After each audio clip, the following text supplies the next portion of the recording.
I grew up in West London in the 80s in quite a chaotic household. My father had schizophrenia and he sadly ended his life. I was sent to boarding school to kind of get away from the chaos, but the spectre of my dad's suicide kind of hung over me for years.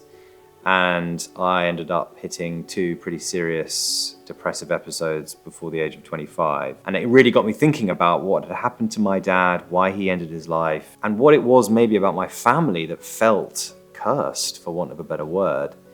And so I went on this journey of discovery on the genetics of mental illness. What are the genetic traits of schizophrenia, of bipolar disorder, of depression? How can you inherit these things? And most importantly, can you break the cycle? Short answer is you can, and I explore it all in my book, which is The Inherited Mind. I think one of the big reasons I went to live in the Middle East was because I was honestly, if I'm honest with myself, I was trying to hide from myself, hide my sexuality, and where better to do that than in some of these Middle Eastern countries where it's not okay to be gay. But what it did mean is that I developed a love of the Middle East, and I ended up working as a journalist. I spent a lot of time going to quite dangerous places, Ukraine, Israel, Syria, Iraq. It's a big part of my job. What isn't usually a part of my job is my sexuality.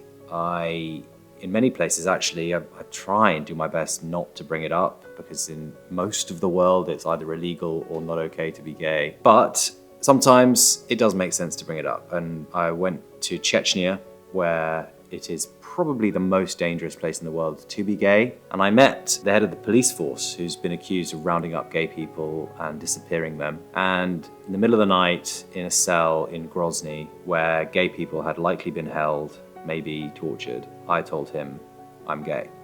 And I didn't know what response I'd get. I had no clue what he would do. I was pretty sure it wasn't going to be a huge risk because there's a privilege in my job getting to go around the world protected by a major news organization. But he laughed. He had this big kind of cackle like a supervillain. I didn't know what to make of it. I felt scared. I could feel my heart beating. So instinctively I took his hand and I put it on my heart and I wanted him to feel how I felt. And I felt in that moment there was a power, both to telling him and to telling the audience that I'm gay. I try not to make it the only thing about me, but in this moment it felt right.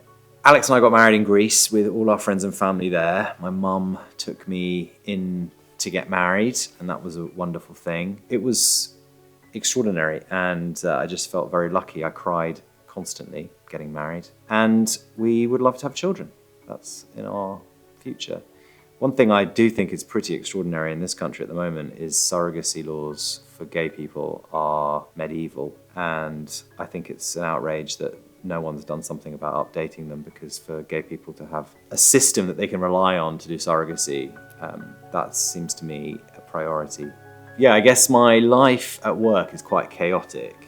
I'm sent at a moment's notice to any country, anywhere in the world. So the really important thing for me is to have a kind of peaceful, calm life at home. And that's what Alex and me are building, kind of a normal domestic life.